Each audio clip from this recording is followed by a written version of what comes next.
আজ আমি রান্না করছি পুরোপুরি ভেজ একটা রেসিপি।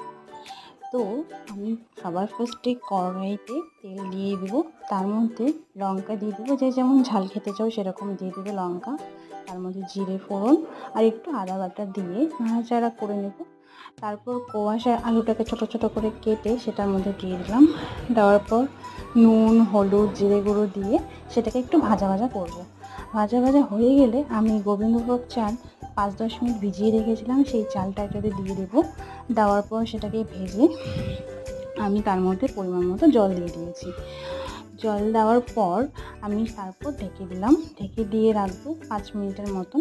একটু সেদ্ধ, হালকা সেদ্ধ হয়ে গেলেই ঢাকনা নামিয়ে দিয়ে সেটাকে একটু জলটা কমানোর জন্য রেখে দেবো। জলটা যখন কমে কমে আসবে, পুরোপুরি সেদ্ধ হয়ে যাবে, তার মধ্যে একটু জিরে গুঁড়ো আর একটু ঘি দিয়েই ব্যাস রেডি হয়ে যাবে আমাদের কোয়াশের ঘন্ট গোবিন্দভোগ চাল দিয়ে।